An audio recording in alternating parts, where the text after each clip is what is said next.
तो पीछे बैठ जाते थे। तो अब उनकी तो बात ही अलग थी, जब धारा बोलते थे धारा प्रवाह, तो आगे बैठे राम चले हाँ हाँ हाँ करके रोते थे, मैं पीछे हंसता था। मैं पीछे बैठ के हंसता था। अरे सत्संग सुनना चाहिए, रोने के क्या फालतू। जैसे कोई लड़की विदा हो रही थी तो गांव की छोटी लड़की कह रही है, देखो दीदी बेकार में रो रही है, बढ़िया कार सजी सजाई रखी है, चट बैठो फट भागो। एक मैं पागल हूं, मैं तो ये गांव की गलियों में घूमती रहूंगी, दीदी तू काय रो रही है? अरे इतना बढ़िया कार, यदि अच्छा दूल्हा आया है, तो जा अपना आनंद कर। लेकिन जब उसके ऊपर आया ना तो धाड़े मार के रो रही। तो वो लड़की जो पहले विदा हुई थी उसने पूछी कि क्यों रे अब तू काय रो रही है? कि मम्मी छूटेगी, पापा छूटेंगे। यही उसका दुख तुम्हें उस दिन नहीं था, क्योंकि तू विदा थोड़ी हो रही थी, विदा तो मैं हो रही थी, आज तू विदा हो गई। तो शुरू में सब ऐसा ही होता है, इसलिए इसका कोई दुख नहीं मनाना। अब कोई बहुत पुराना हमारे माया जी है, अब इनसे तुलना कोई अपना आज वाला करे तो बेकार में करे, खाम करे। मैं बापू जी से तुलना करूं फालतू में करूं, कर लो नहीं। सबकी अपनी अपनी एक पकड़ है, सबकी अपनी अपनी एक पहुंच है, लेकिन हार किसी को नहीं मार सकती। हारो मत, मान गए तो हार और ठान लिया तो जीत। ये सूत्र याद रखो, मान गए तो हार और ठान लिया तो ठान जे करना है, जे परमात्मा को होना है। मैं परमात्मा स्वरूप हूं और मैं अपने स्वरूप में आऊंगा, ये जिद करो तो तन लगाओगे। मन की चिंता तो करो ही मत, क्योंकि मैं जन्म जन्म का भटका हूं। ये मन तो आज का नहीं, जन्म जन्म का भटका हुआ है। तो अपने को क्या करना है, बस परमात्मा से जुड़े रहना। एक चीज हमारे हाथ में। महाराज क्या कहते हैं, राम राम राम राम तुम हम बीचो केशवा छेदी कितियत होए। ऊंचा सुरा पुकारियो पाछो जाब न कोय।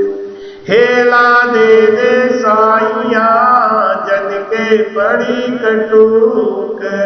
नेड़ा हो तो सामलो बिरह पुकारे।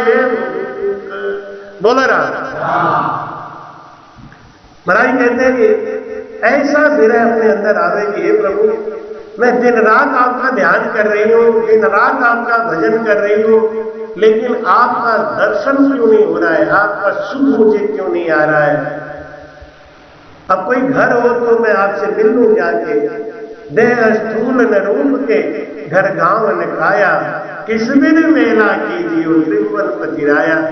हे प्रभु, आप कहां बसते हो, किस रूप में बसते हो, मुझे कुछ पता नहीं, तो मैं आपसे मिलूं कैसे। लेकिन जब विरहन की आवाज होती है ना, विरह की आवाज को सुन के परमात्मा अपना प्रभाव दिखाना चालू कर देते हैं। माई कहते हैं कि विरह की मारी भटको पिया नहीं पाऊं। विरह की मारी भटको पिया नहीं पाऊं। दर्द दीवानी मैं तो राह नहीं पाऊं।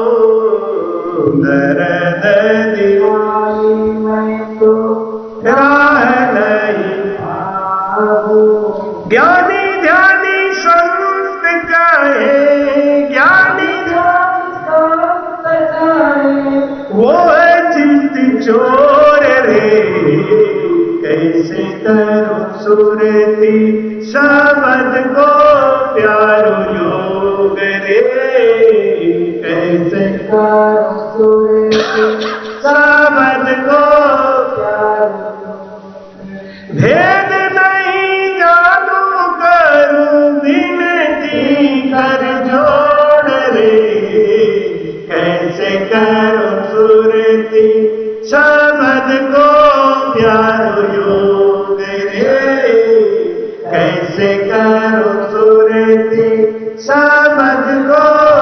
प्यारो तब जप में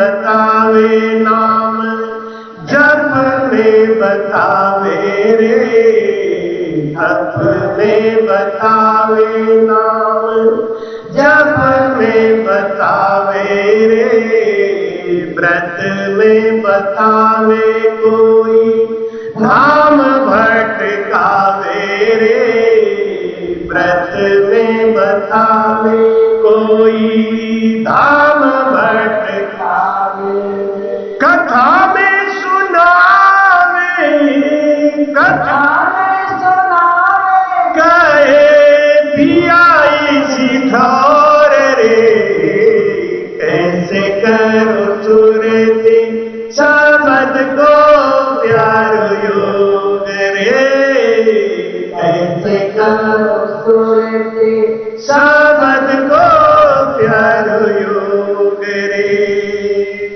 शब्द में सुरति लगावे मारा सत्य गुरु, शब्द में सुरति लगावे मारा सत्य गुरु, मन पवना संग मिलावे मारा सत्य गुरु, मन पवना संग मिलावे मारा सत्य गुरु, प्रेम में बतावे, प्रेम में बतावे कहे पिया नहीं और रे, ऐसे करो सुरति शब्द को प्यारो योग रे, ऐसे करो सुरति शब्द को प्यारो योग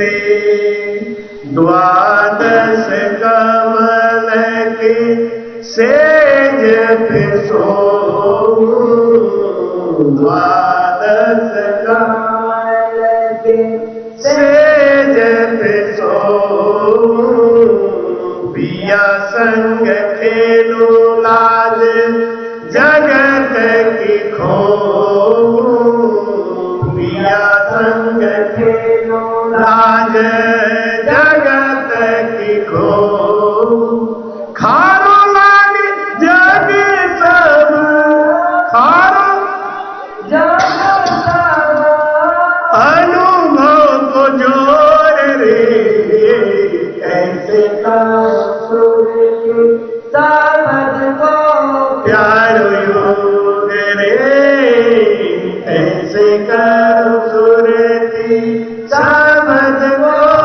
प्यारो योग। बोलो ना,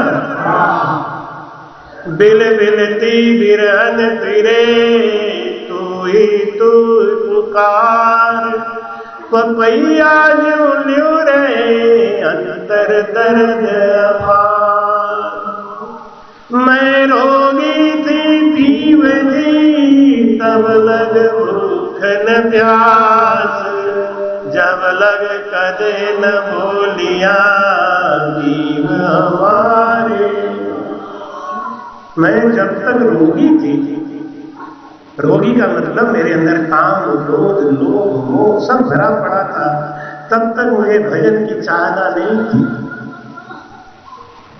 भजन की चाहना नहीं थी, मैं नहीं जानती थी, लेकिन अब धीरे धीरे संगत करते करते मेरा रोग नष्ट हो गया। जब रोग नष्ट हो जाता है तो भूख प्यास लगती है, जब तक शरीर में रोग है भूख और प्यास कैसे लगे। मैं रोगी थी जीव जी जब लग भूख न प्यास, आपके भजन का मुझे कोई भूख नहीं थी, कोई चाहना नहीं थी। क्यों? मैं रोगी थी। क्या रोग था? काम क्रोध लोभ अहंकार, ये रोग था। करते रोग नष्ट हो गए। अब मेरा संगत करते करते रोग नष्ट हो गया है, इसलिए अब मुझे भूख भी है और प्यास भी। तो आप मेरे पिछली गलतियों को भूल जाओ, सुरति करो मेरे साईया, हम हैं भव जल निश्चय जाएंगे गुरु जी नहीं पकड़ो पाए अवगुण मेरे बाप जी पग सुगरीब जे मैं पूत कपूत हूँ तो बहुरी पिता सोना तुम तो समर्थ साइया दृढ़ कर पकड़ो मंजिल लग पहुँचा जनी राह छोड़ो। हे परमात्मा, जब तक मेरे अंदर काम क्रोध लोभ मोह का रोग था तब तक मुझे ना आपके भजन की चिंता थी, ना कोई भूख थी, ना संगत की भूख थी। लेकिन अब मेरा एकदम नष्ट हो गया है। अब मुझे भूख लगी है, अब मुझे प्यास लगी है, अब मुझे तड़प आ रहा है। भूख लगी प्यासी मरो अब हरि रहो न जाए। जब हमारा विकार नष्ट हो गया,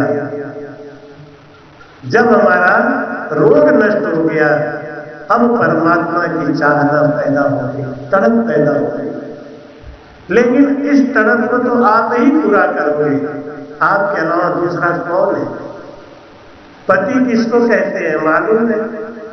जो पालन करे और रक्षा करे वही पति कहलाने का हकदार है। जो पालन करे और रक्षा करे, पालन करने वाला कौन है और रक्षा करने वाला कौन है? उस दिन इनका पैर कांच में पड़ गया तो मैंने रक्षा करी क्या? नहीं ना।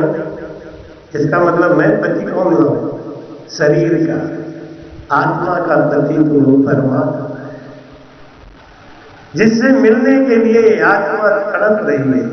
अभी तक क्यों नहीं तड़पी?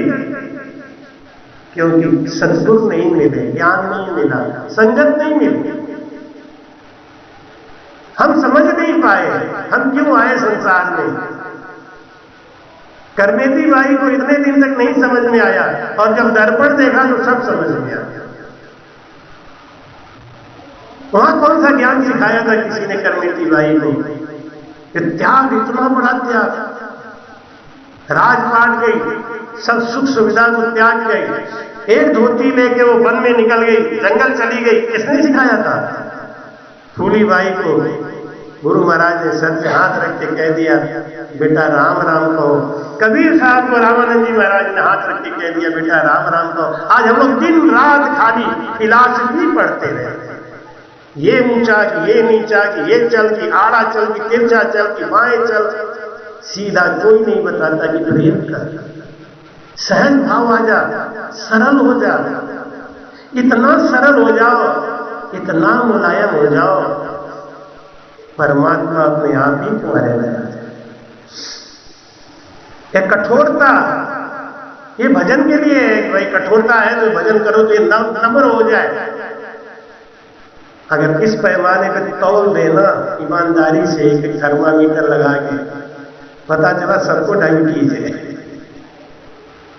हाँ, कंचन सजना सहज है, सहज क्रिया को ने, मान बड़ाई ईर्ष्या दुर्लभ तजना। ये इसमें भी मान बड़ाई तो कुछ हद तक लोग छोड़ भी सकते हैं, ईर्ष्या एक पे पहुंचा हुआ संदेश छोड़। और जिसके ये तीन चीज चले गए, मान बड़ाई ईर्ष्या, वो भगवान है, परमात्मा है, साक्षात परमात्मा है। उसको देख लो।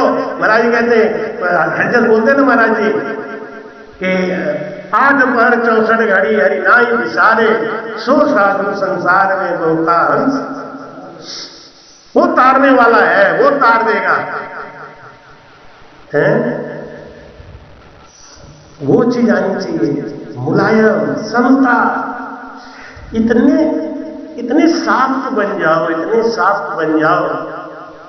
मालूम है ना, पानी को तलवार नहीं काटता। काटता है क्या? पानी को तलवार काटते हुए देखा है कभी? लकड़ी को काटता है नहीं। हर ठोस चीज को तलवार काट देता है, लेकिन हर तरल चीज को तलवार नहीं काटता। इस काल के तलवार से बचना है तो सरल बनो और तरल बनो, सबसे छोटा बनो। मीठी बोली न्यू चलन पर अवगुण ढकले, ये 5 लक्षण जिस रामसनेही के अंदर आ गया, और रामसनेही परमात्मा स्वरूप है। मीठी बोली न्यू चलन पर अवगुण ढकलेन, 5 चंगा नाम का हरि भजन हथ देण। तुलसिया संसार में 5 रतन है, सत्संगत और हरि भजन, दया दान उपकार। ये सब लक्षण आने चाहिए। ये भजन से आता है, ज्ञान से नहीं, शास्त्र पढ़ने से नहीं, भजन से आता है। हमारे गुणों में परिवर्तन होता है भजन करने से। खाली ये बैठ के प्रवचन सुना देना, प्रवचन नहीं। मैं बार बार कहता हूं, प्रवचन क्या करते हो? वचन बोलो। महाराज की वाणी जी में जो है लिखा हुआ, उसको अपने अपने स्टाइल से, अब आजकल तो जमाना ही खराब हो गया, लोग कागज पे लिखने लगे। एक समय वो मर्यादा था, तुलसी राम जी महाराज जी के समय, निर्भय राम जी महाराज के समय कागज पे कोई लिख नहीं सकता था महाराज, एक भी साथी।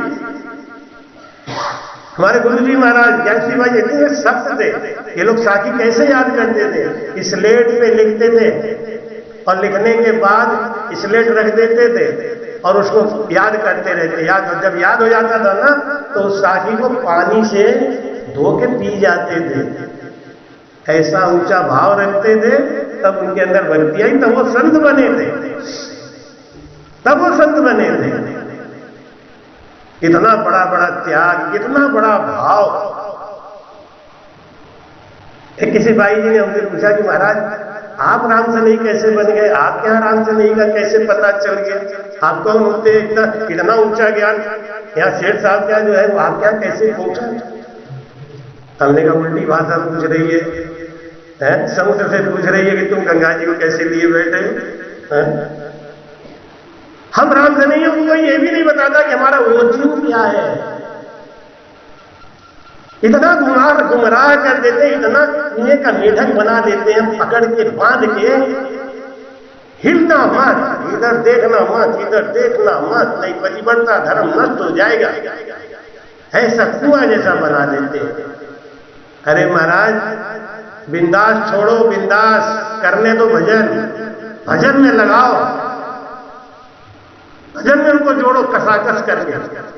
3-3 घंटा भजन कराओ। अभी बताए ना, अभी आप 3 घंटा सत्संग सुन लिए, अगर 1 घंटा भजन करा दें, आधे से ज्यादा उठ के बाहर चले जाए, पक्की बात। ए गुरु भक्ति रामानंद लाए, गुरु भक्ति रामानंद लाए, प्रगट करी कबीर मस्तक लागी रही, मेरे गुरु चरणन की धूल मस्तक लागी रही, जा दिन धूल लगी मस्तक पर, जा दिन दुविधा हो गई दूर मस्तक, मेरे गुरु चरणन की धूल मस्तक। बोलो रामानंद जी महाराज के गुरु हुए राघवानंद जी महाराज, वैष्णव संप्रदाय में और विष्णु भगवान की भक्ति करते थे। रामानंद जी महाराज उनके शिष्य। रामानंद जी महाराज एक बार भ्रमण पे निकले तो कर्नाटक प्रदेश में से जा रहे थे, तो वहां क्या देखा, एक आदमी की बैकुंठी जा रही है और उसको कंधा किसी ने नहीं लगाया था। महाराज ने पूछा कि भाई ये अधर बैकुंठी कैसे जा रही है? दादू जी महाराज की अधर बैकुंठी गई थी। तो लोगों ने बताया कि महाराज इन्होंने भजन किया है 20 साल तक, इनके अंदर वो सत्ता आ गई है, 5 तत्व का शरीर छूट गया है, लेकिन वो सत्ता के जोर से ये बैकुंठी अधर है। जैसे दरिया जी महाराज जी की सत्ता के जोर से आज भी वो पत्थर पानी में तैराया जाता है। दर्शन तो किया ही होगा आपको, गए तो होंगे, नहीं गए होंगे सुना भी होगा। वो सत्ता जो चारों तरफ फैली हुई है, कण कण में फैली हुई है। जैसे टीवी का प्रोग्राम होता है ना, तो आप जब चैनल लगाते हो DD1 तो DD1 ही आता है, बाकी जो स्टार प्लस और DD भारती ये सब घूम रहे हैं, उनको आपने लगाया ही नहीं तो कैसे आएगा?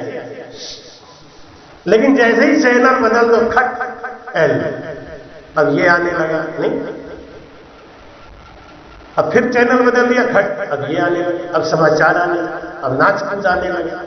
यानी सब वातावरण में फैला हुआ है, हम लेके आ रहे हैं, रिसीव क्या कर रहे हैं, हम रिसीवर किस बात के हैं, बस वो बात है। हरे रामा हरे कृष्णा करोगे तो वो आ जाए, राधे राधे करोगे वो आ जाए, जिसको बुलाओगे वो आ जाएंगे। सब इसी में फैले हुए हैं और अपने सामर्थ्य के अनुसार आपको फल देंगे। अब यह कि राधे राधे किया तो परम मोक्ष थोड़ी मिलेगी, नहीं, वो क्या करेंगे, वो अपने गोलोक में ले जाएंगे। चलो भैया वहां तक चलो, हमसे आप ज्यादा प्रेम करोगे तो मैं बार बार कहता हूं भैया काशी आना, जरूर आना। 17 फरवरी 2022 से 23 फरवरी 2022 तक युक्तिराम जी महाराज की वर्षी हम अपने आश्रम में करेंगे, हर साल करते हैं। आप सबको न्योता है आना। तो मैं कहां तक बुलाऊंगा, काशी तक, कलकत्ता तक थोड़ी। अब हमारा हमें तो कलकत्ता जाना है भैया, तो कोई दूसरा देखो रास्ता, नहीं हम तो काशी तक ले जाएंगे, है कि नहीं? वो सत्ता सब फैली। तो रामानंद जी महाराज ने पूछा कि ये कौन सा भजन होता है, तो उनको वहीं पर रुक गए रामानंद जी महाराज और वहां से ये भजन सीख के आए। और राघवानंद जी महाराज जी से उन्होंने कहा कि गुरु जी ये भजन है ना, इस भजन को करने से परमात्मा हमारे घर में प्रवेश हो जाते हैं, क्योंकि जो अंदर है वो बाहर है, अंदर को जगाने की जरूरत है। राघवानंद जी बोला कि पागल हो गया है क्या, ये कौन सी भाषा ले आए? तो रामानंद जी महाराज, क्योंकि वो राघवानंद जी मूर्ति पूजा करते थे, उसके पहले मूर्ति पूजा ही होती थी, तब ना हिवरा में राम भजन था, तब ना राजस्थान में राम भजन था, तब ना काशी में राम भजन था, तब केवल वो कर्नाटक प्रदेश में छोटा सा एक गांव जहां पे राम नाम की सत्ता जागृत थी और हो रही थी, चल रही थी। तो वहां से गुरु महाराज रामानंद बानगी लेके आए, वो बानगी में लेके आए जरा सा, और जब उन्होंने भजन किया तो उन्होंने गुरु जी से कह दिया कि जाति पाति पूछे नहीं कोई, हरि को भजे तो हरि कोई। बोल रहा, उसके पहले पूजा पाठ करने का अधिकार केवल ब्राह्मण को था। उस समय की मैं बात बता रहा हूं, केवल ब्राह्मण ही मंदिर में जा सकते थे, बाकी सब बाहर रहते थे। पूजा करने का अधिकार ब्राह्मण। रामानंद जी महाराज ने कहा कि ये बात तो बिल्कुल गलत है, ये भगवान है ना, ये सबके हैं, तो सबको आज्ञा दिवाने के लिए, और आप नहीं दोगे तो मैं भी बाहर बैठूंगा इनके संग, इनको भजन कराऊंगा। यही भगवान वहां प्रकट हो जाएगा उनके दिल में, किन परिस्थिति किन कालों में कैसे कैसे भक्ति चली है, अब कोई जाने न सुनने, खाली कहां इतनी लेके बैठ गए। फिर राघवानंद जी महाराज जी ने आश्रम छोड़ दिया, 5 किलोमीटर में फैला हुआ था। रामानंद जी महाराज अयोध्या जाके 1.25 लाख हिंदुओं को, मुसलमान जो बन गए थे, उनकी सुन्नी करा दी थी। क्या राम भजन में ताकत है? 1.25 लाख हिंदुओं की जिनकी सुन्नी हो चुकी थी, उनको संग फूंक के हिंदू बना दिया, उनकी सुन्नत सही कर दी। सदगुरु सुखराम जी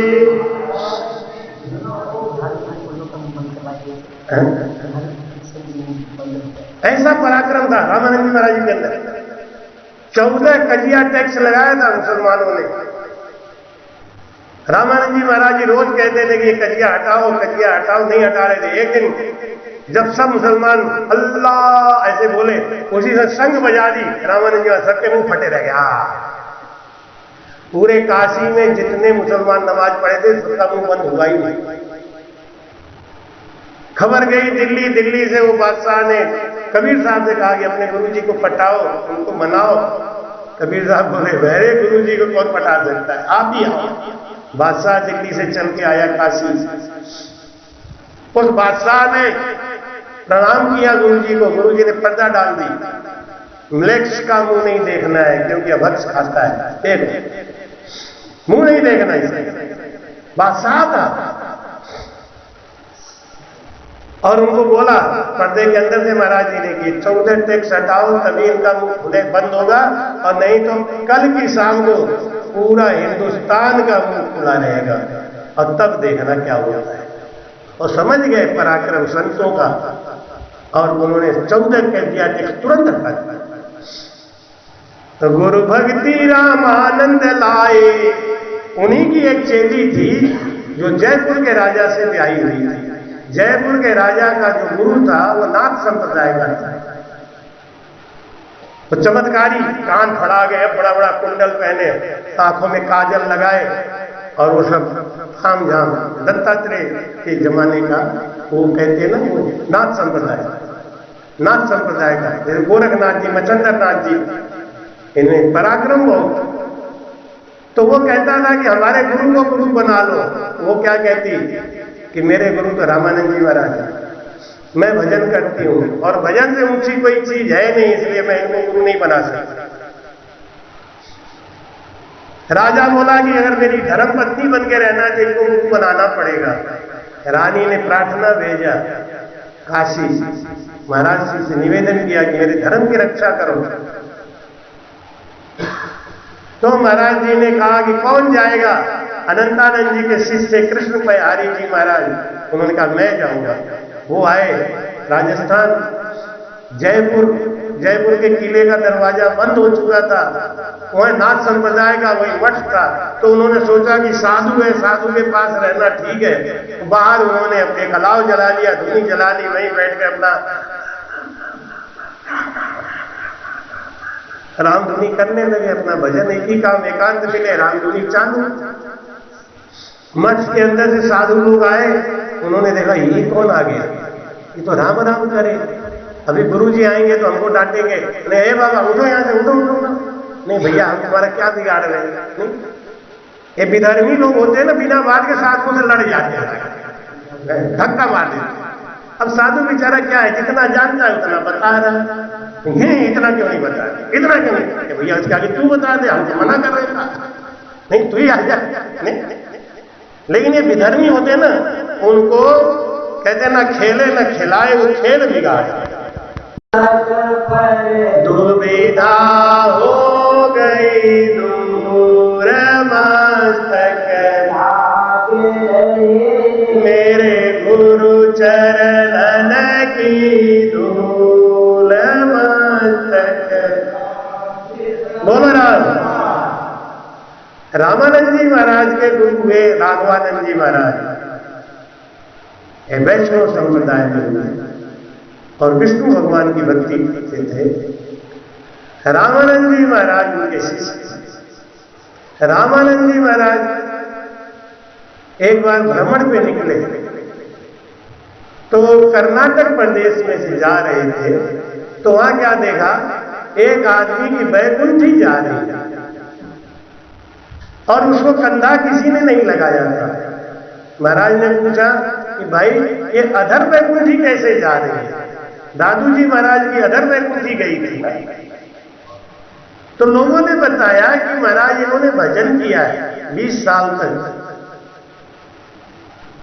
इनके अंदर वो सत्ता आ गई है, 5 तत्व का शरीर छूट गया है, लेकिन वो सत्ता के जोर से ये बैकुंठी अधर है। जैसे दरिया जी महाराज जी की सत्ता के जोर से आज भी वो पत्थर पानी में तैराया जाता है। दर्शन तो किया ही होगा आपने, गए तो होंगे, नहीं गए होंगे सुना भी होगा। वो सत्ता जो चारों तरफ फैली हुई है, कण कण में फैली हुई है, जैसे टीवी का प्रोग्राम होता है ना, तो आप जब चैनल लगाते हो DD1 तो DD1 ही आता है, बाकी जो स्टार प्लस और DD भारती ये सब घूम रहे हैं, उनको आपने लगाया ही नहीं तो कैसे आएगा। लेकिन जैसे ही चैनल बदल दो खट एल, अब ये आने लगा, नहीं, अब फिर चैनल बदल दिया खट, अब ये आने लगे, अब समाचार आने लगे, अब नाच कूद आने लगे, यानी सब वातावरण में फैला हुआ है, हम लेके आ रहे हैं, रिसीव क्या कर रहे हैं, हम रिसीवर किस बात के हैं, बस वो बात है। हरे रामा हरे कृष्णा करोगे तो वो आ जाए, राधे राधे करोगे वो आ जाए, जिसको बुलाओगे वो आ जाएंगे, सब इसी में फैले हुए हैं और अपने सामर्थ्य के अनुसार आपको फल देंगे। अब यह कि राधे राधे किया तो परम मोक्ष थोड़ी मिलेगा, नहीं, वो क्या करेंगे, वो अपने गोलोक में ले जाएंगे, चलो भैया वहां तक चलो। हमसे आप ज्यादा प्रेम करोगे तो मैं बार बार कहता हूं भैया काशी आना, जरूर आना। 17 फरवरी 2022 से 23 फरवरी 2022 तक युक्ति राम जी महाराज की वर्षी हम अपने आश्रम में करेंगे, हर साल करते हैं, आप सबको न्योता है आना। तो मैं कहां तक बुलाऊंगा, काशी तक, कलकत्ता तक थोड़ी। अब हमारा हमें तो कलकत्ता जाना है भैया, तो कोई दूसरा देखो रास्ता, नहीं हम तो काशी तक ले जाएंगे, है कि नहीं। रोज सत्ता सब फैली। तो रामानंद जी महाराज ने पूछा कि ये कौन सा भजन होता है, तो उनको वहीं पर रुक गए रामानंद जी महाराज और वहां से भजन सीख के आए। और राघवानंद जी महाराज जी से उन्होंने कहा कि गुरु जी ये भजन है ना, इस भजन को करने से परमात्मा हमारे घर में प्रवेश हो जाते हैं, क्योंकि जो अंदर है वो बाहर है, अंदर को जगाने की जरूरत है। राघवानंद जी बोला कि पागल हो गया क्या, ये कौन सी भाषा ले आए। तो रामानंद जी महाराज, क्योंकि वो राघवानंद जी मूर्ति पूजा करते थे, उसके पहले मूर्ति पूजा ही होती थी, तब ना हिवरा में राम भजन था, तब ना राजस्थान में राम भजन था, तब ना काशी में राम भजन था, तब केवल वो कर्नाटक प्रदेश में छोटा सा एक गांव जहां पे राम नाम की सत्ता जागृत थी और हो रही थी, चल रही थी। तो वहां से गुरु महाराज रामानंद वानगी लेके आए, वो वानगी में लेके आए जरा सा, और जब उन्होंने भजन किया तो उन्होंने गुरु जी से कह दिया कि जाति पाति पूछे नहीं कोई, हरि को भजे सो हरि कोई। बोला रहा, उसके पहले पूजा पाठ करने का अधिकार केवल ब्राह्मण को था। उस समय की मैं बात बता रहा हूं, केवल ब्राह्मण ही मंदिर में जा सकते थे, बाकी सब बाहर रहते थे। पूजा करने का अधिकार ब्राह्मण था। रामानंद जी महाराज ने कहा कि ये बात तो बिल्कुल गलत है, ये भगवान है ना, ये सबके हैं, तो सबको आज्ञा दिवाने के लिए, और अब नहीं दोगे तो मैं भी बाहर बैठूंगा इनके संग, इनको भजन कराऊंगा। यही भगवान वहां प्रकट हो जाएगा उनके दिल में, किन परिस्थिति किन कालों में कैसे कैसे भक्ति चली है, अब कोई जाने ना सुनने, खाली कहां इतनी लेके बैठ गए। फिर राघवानंद जी महाराज जी ने आश्रम छोड़ दिया, 5 किलोमीटर में फैला हुआ था। रामानंद जी महाराज अयोध्या जाके 1.25 लाख हिंदुओं को, मुसलमान जो बन गए थे, उनकी सुन्नी करा दी थी। क्या राम भजन में ताकत है। 1.25 लाख हिंदुओं की जिनकी सुन्नी हो चुकी थी, उनको संग फूंक के हिंदू बना दिया, उनकी सुन्नत सही कर दी। सदगुरु सुखराम जी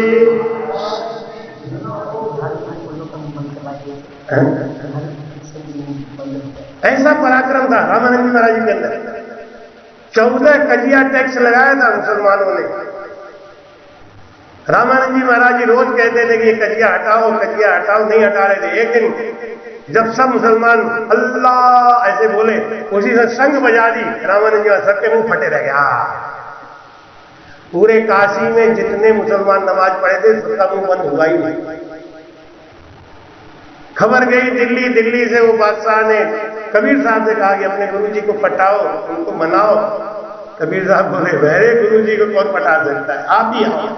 बादशाह दिल्ली से चल के आया काशी। उस बादशाह ने प्रणाम किया गुरु जी को। गुरु जी ने पर्दा डाल दी, म्लेच्छ का मुंह नहीं देखना है क्योंकि अभक्ष खाता है, देखो मुंह नहीं देखना इसे। बादशाह था और उनको बोला पर्दे के अंदर से महाराज जी ने कि 14 टैक्स हटाओ तभी इनका मुंह खुले बंद होगा, और नहीं तो कल की शाम को पूरा हिंदुस्तान का मुंह खुला रहेगा और तब देखना क्या होता है। और समझ गए पराक्रम संतों का, और उन्होंने 14 कह दिया टैक्स तुरंत हटा दिया। तो गुरु भक्ति रामानंद लाए, उन्हीं की एक चेली थी जो जयपुर के राजा से ब्याही हुई थी।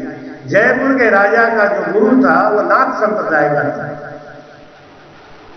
तो चमत्कारी कान फड़ा गए, बड़ा बड़ा कुंडल पहने, आंखों में काजल लगाए, और वो सब थाम झाम दत्तात्रेय के जमाने का वो कहते हैं ना, वो नाथ संप्रदाय, नाथ संप्रदाय का, जैसे गोरखनाथ जी, मचंद्र नाथ जी, इनमें पराक्रम बहुत। तो वो कहता था कि हमारे गुरु को गुरु बना लो। वो क्या कहती कि मेरे गुरु तो रामानंद जी महाराज है, मैं भजन करती हूं और भजन से ऊंची कोई चीज है नहीं, इसलिए मैं इनको गुरु नहीं बना सकता। राजा बोला कि अगर मेरी धर्म पत्नी बन के रहना तो इनको गुरु बनाना पड़ेगा। रानी ने प्रार्थना भेजा काशी, महाराज जी से निवेदन किया कि मेरे धर्म की रक्षा करो। तो महाराज जी ने कहा कि कौन जाएगा? अनंतानंद जी के शिष्य कृष्ण बिहारी जी महाराज, उन्होंने कहा मैं जाऊंगा। वो आए राजस्थान, जयपुर के किले का दरवाजा बंद हो चुका था, वह नाथ संप्रदाय का वही मठ था। तो उन्होंने सोचा कि साधु है, साधु के पास रहना ठीक है। बाहर उन्होंने अपने कलाव जला लिया, धुनी जला ली, वहीं बैठ के अपना रामधुनी करने लगे, अपना भजन। एक ही काम, एकांत मिले, रामधुनी चालू। मठ के अंदर से साधु लोग आए, उन्होंने देखा ये कौन आ गया, ये तो राम राम करे, अभी गुरुजी आएंगे तो हमको डांटेंगे। नहीं हे बाबा उठो यहाँ से, उठो उठो। नहीं भैया हम तुम्हारा क्या बिगाड़ रहे हैं? नहीं, ये विधर्मी लोग होते हैं ना, बिना बात के साधुओं से लड़ जाते हैं, धक्का मार देते। अब साधु बेचारा क्या है, जितना जानता है उतना बता रहा है, इतना क्यों नहीं बता रहे, इतना क्यों नहीं? भैया उसके आगे तू बता दे, हमको मना कर रहे था, नहीं तू ही आ जा। नहीं, लेकिन ये विधर्मी होते हैं ना, उनको कहते हैं ना खेले ना खिलाए, वो खेल बिगाड़े।